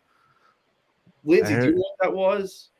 Something like a medication that if you ate meat, it would kill you. Yeah, he was getting some kind of IV or some kind of drug that was some kind of nootropics or something that if you ate meat, like could kill you. I don't. It was wild. I've never even heard of this stuff. Like it's all new to me, but And I was racking the pharmaceutical side of my brain. And I'm like, nothing's like ringing dingers right now. But Yeah, I know. I heard the same thing. He was on some kind of medication to where if he eats meat, it could kill him. yeah, because of what? Yeah, I don't. I mean, like, God, what is? Now, I wonder what he feels like right now, off all that stuff after a couple days, sitting in a jail cell, shitting in a bucket. He probably feels like he's sitting in a jail cell shit in a bucket. Well, I feel like $1,000,000. Like Just you kidding. think that stuff would make you almost like psychotic when you're coming off of it. I think it's all right. So I just looked it up. It's called a MSAM patch, and let me just see if I can scroll through this article and get to the meat and potatoes. You know, they always put all that useless crap on top. It's up on Arrowwood still, if that site even exists. Oh, I didn't know that Mobius. There's a tick-borne disease that makes you sick if you eat meat. I wonder what it is. I wonder what the physiological reaction is. Thanks for looking up, Breast. Now I'm curious. Could be liberalism turned physical disease. Oh man. It says the MSAM patch contains something called selegiline, which was originally primarily used to treat Parkinson's. Eventually, the researchers figured out that it could be used also effectively to treat depression, according to a psychiatry professor. So what is it, like an MAO inhibitor? There's a perpetual risk of cheese reaction where the tyramine, a chemical present in moldy cheese and other fermented food and beverages, interacts with the drug in a way that could potentially kill someone. So that's where his little bitch tits came from. He's got cheese building up inside of him. Oh yeah, he's got cheese tits.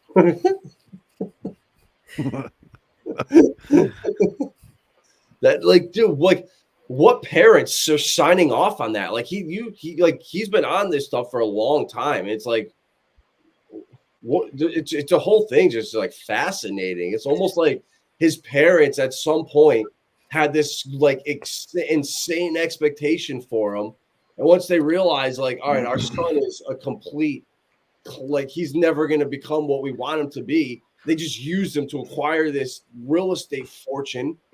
Well, his parents are insane overachievers in their own rights.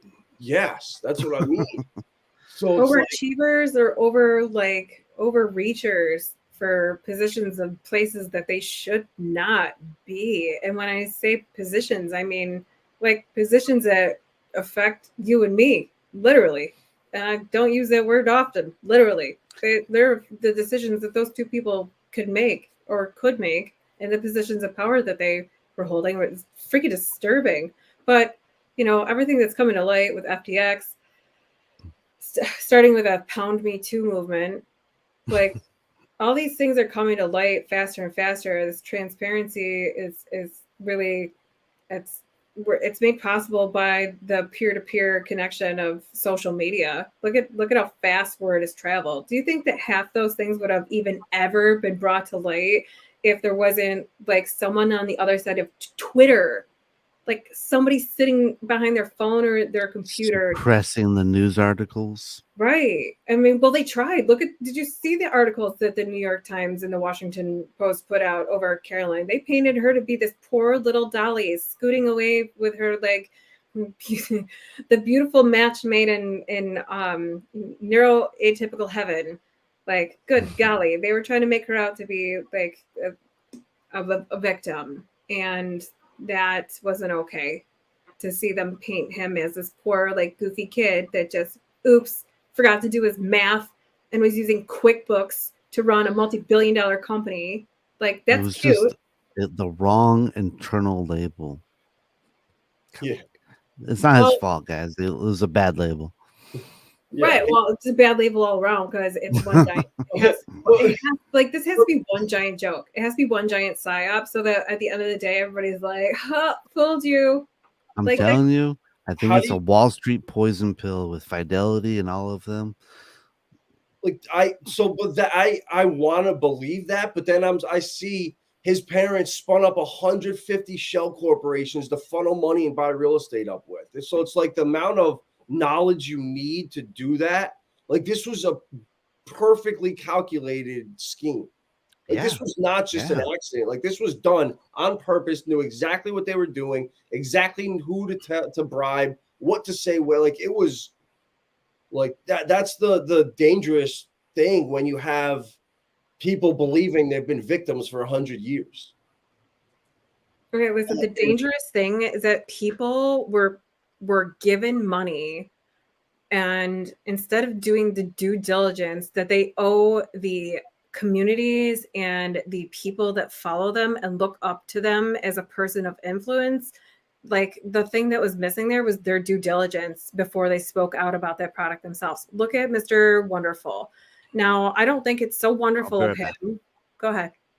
Oh, I was like, I'll be right back. Oh, I thought you had a point there. But like, I don't think it was so wonderful of him to be considered a man of financial influence to just say, oh, well, I was a paid spokesperson and I did my job, and it's not your job to follow me. And I understand that, but like, I really appreciate coming through on the new wave of media itself with, you know, I really think they're going to crack down on people saying like, I'm being paid to promote this. Great. So this is a paid sponsorship or paid partnership. What does that even mean these days? We're so desensitized to that because instead of them saying the beginning of this video, hi, my name's Kim Kardashian and I might not know anything about crypto, but I'm getting paid to do this advertisement. Okay. Anyway, let's slip into this advertisement and now you can watch it. So the education, the ground level education and what we're building with the workbook that we're putting together is, I don't know. I feel like it'll be so valuable to stop people from getting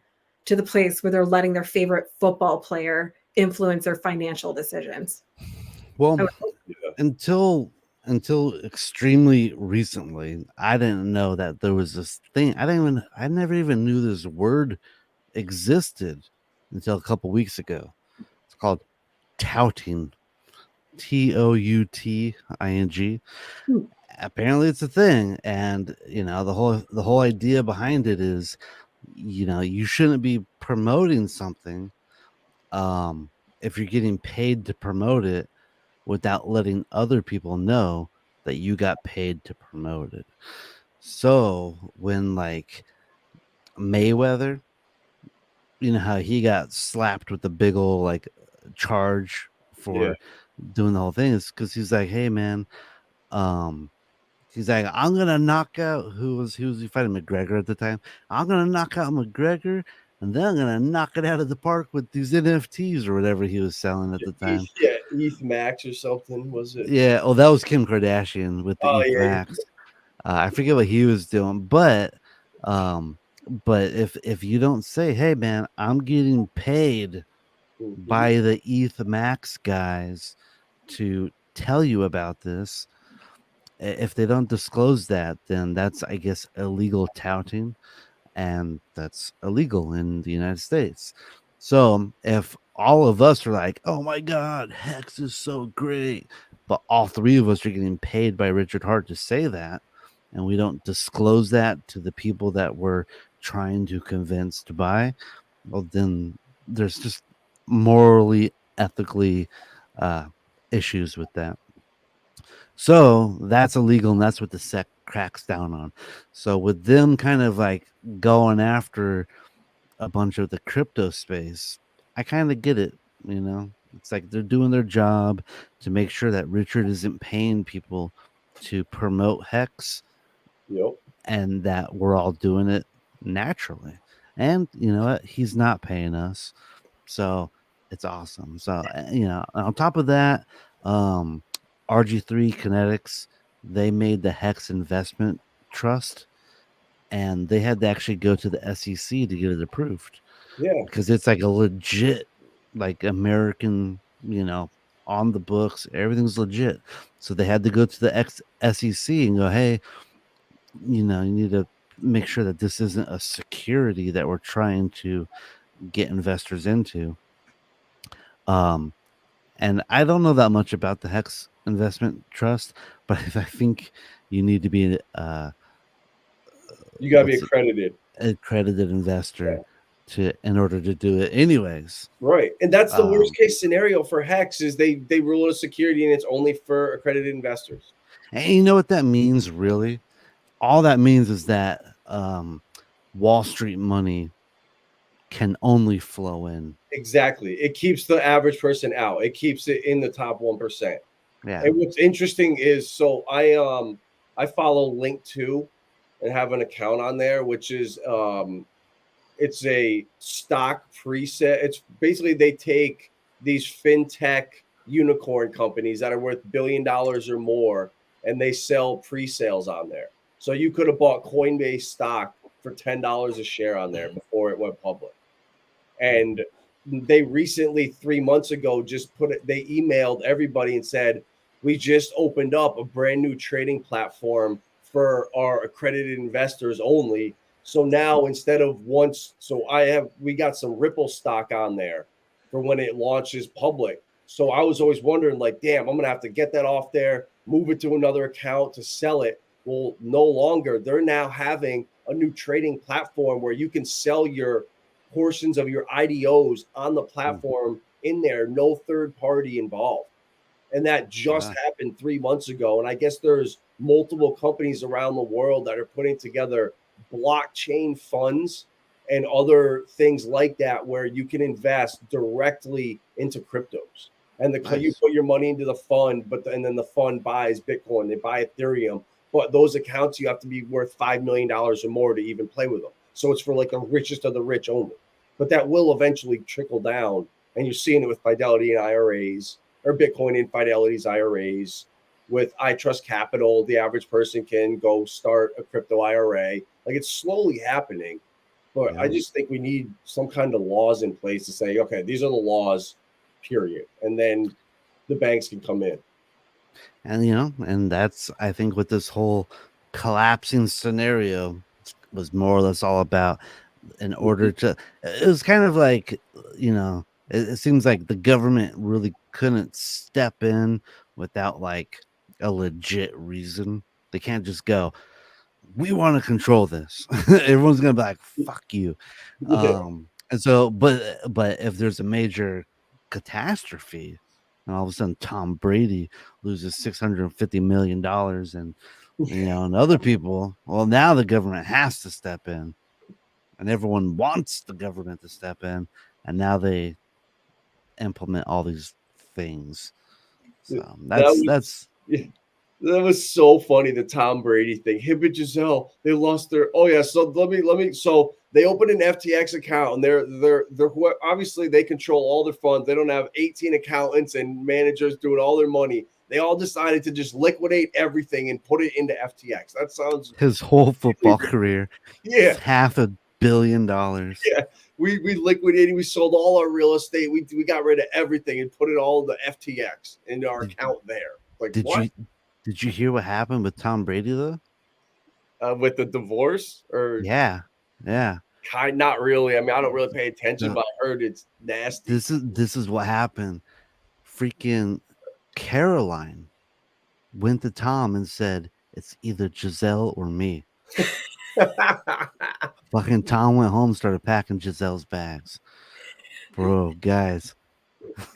I'm just joking. I mean, but the Brady jersey when they spotted her in New York City across from the feds, from the federal courthouse. She was doing the walk of shame home. She was like, shoot, I got lost. Yeah, exactly. Oops. Do you think she already testified or ratted on him when she was in New York? Did she get the 20 million? No, they already. She's so fast. They know who it was. The $20 million went to the ex CEO, I believe. Wow, I And didn't know. he already went and testified and admitted it. And they're like 90% sure he's the one that got the money. So it wasn't Wow, Caroline. I didn't know about that yet. Yeah, I saw it last night, and I was like, "Wow!" Because I thought it was Caroline for sure. I'm like, "Okay, why the hell is she in New York, across the street from the courthouse? Like, she's got to be testifying or, ratting on him or something." But we'll see. Yeah. And other good news, Coinbase is going to be launching a tool for all the idiots out there. For example, my roommate.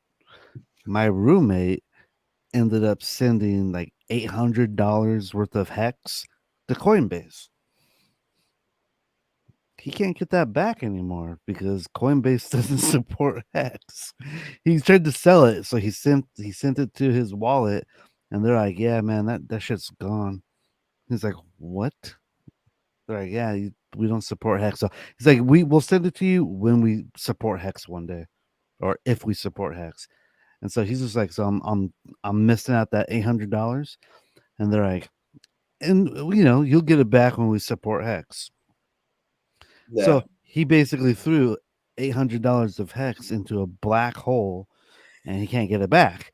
However, just I think last night, Coinbase just made an announcement that they're going to be launching a tool for all those guys out there that sent, ERC20 tokens to their Coinbase. They're going to be able to get back whatever shit coin they sent there. Really? That's good. A lot of money is actually going to be able to be retrieved. I mean, that's kind of that's kind of like shitty on them because your Ethereum address, if you're sending hex, Yeah. it's the same address. You just click the different Right. So coin. damn well it's right there. It's just sitting in the account. It's not showing on your screen. That's all. Yeah, I guess they just get way too many fucking morons sending whatever coin Yep. that's not supported on Coinbase to their Ethereum wallet, and they probably get all these fucking support tickets saying, "Hey, I sent the coins to Coinbase. Can you please send them back?" And they're like, "No, Yeah. no, No, we already loaned those out. yeah, we don't have them anymore." Those went to Genesis. They loaned them out to Almedia, and Caroline spent them on some new teeth. Traded those for some FTT tokens. So, but that's a good thing though, that now people that send the wrong coins to Coinbase, they're going to be able to retrieve them.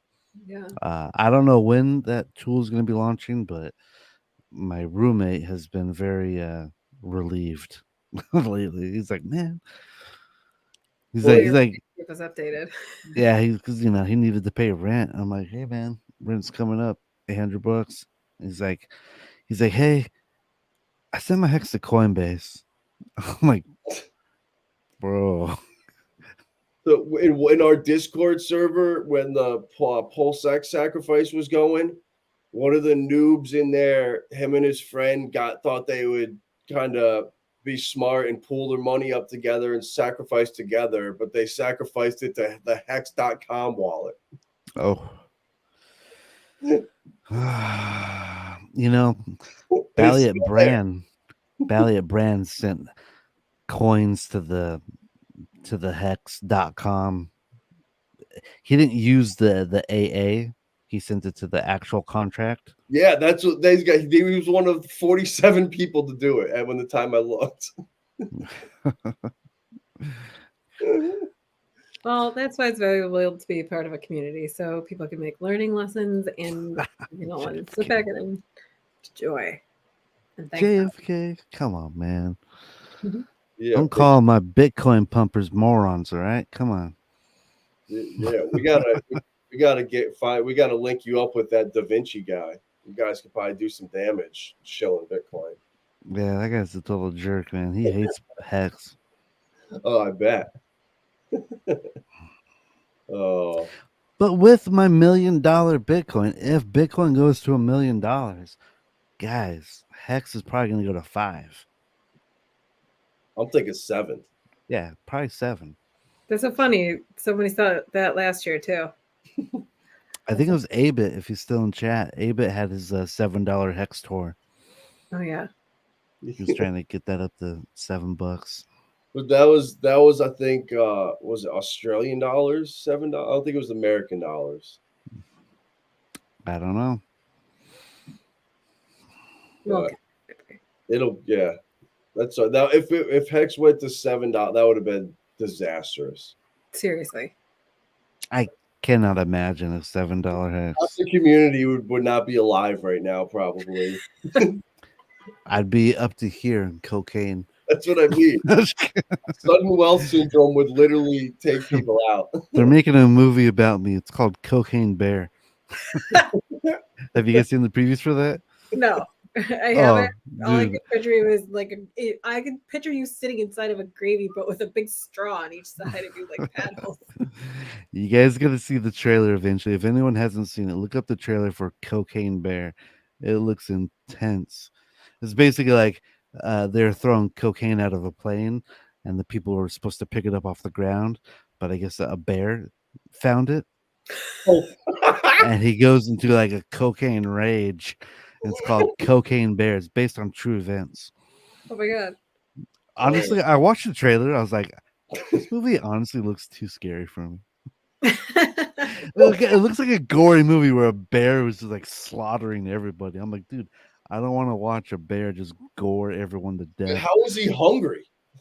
Right. Who's that appetite suppressant? Something doesn't add up. Must have been laced with some THC or something. But it does look pretty funny. But anyways. All right, before we keep going completely sideways, guys, I have to scoot. My computer's gonna die. We have been on here a glorious 2 hours. Thanks for topping on, Briss. Hey, thanks for allowing me to bring the level of the quality down just a little bit. So I appreciate Anytime you guys. You feel like we're outperforming the rest of the market, you're the first person I'm gonna call. Be like, Briss, we're almost at 500 subscribers. Can you get on and knock us down a few pegs, please? Can you come on and show Bitcoin and piss off half the community? That's right. Come on down. I got a workbook for you to work through. Let's go. Awesome. Yeah, I'm gonna get going too. So thank you guys again for having me on here. Yeah, Chat, man. JFK. Yeah, for sure, bro. We're gonna do this I love you. every Saturday night now. So we'll just I love this, leaving it open for anyone that wants to just come in and do this, It could be a Saturday night hang with the D-Gens. Vibing with Vibra. Welcome. Awesome. Well, thanks, Briz. Appreciate you stopping by. JFK. Yeah. All right, guys. Have a good one and stay long, stay hard, right? Yeah. Always. Good night, guys. All right. Thank you, guys. 8-Bit, Mobius, JFK, T-Bird. Man, this was a stream for the ages tonight. Rags, Fishing with Camo Joe, Ash Trees. Hey, we got some new names here. This is awesome to see. When we reach 1,000 subs, I'm giving away a brand new Ledger Nano X. That's right. We will get there someday. Someday we'll be there. If not, we'll see you next Saturday. Yeah. Thank you, Mobius. You're the man. You're always there. Appreciate you. Really do. And we will be back Monday morning with a hopefully some fresh, hot off the press news in the crypto space. Crypto does not sleep, and neither do we. Good night. Good night, guys.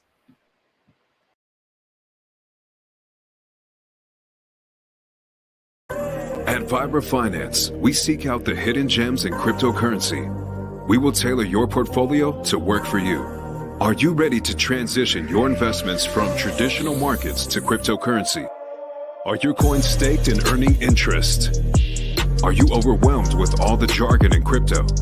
Is your portfolio underperforming and you want to reposition into consistent winning blue chip coins and viable projects? Do you feel like you missed out on DeFi, Metaverse, and NFTs? Here at Vibra Finance, we provide you with the data, skills, and tools you need to stay on top of the digital asset market. Vibra Finance. We are the future of crypto.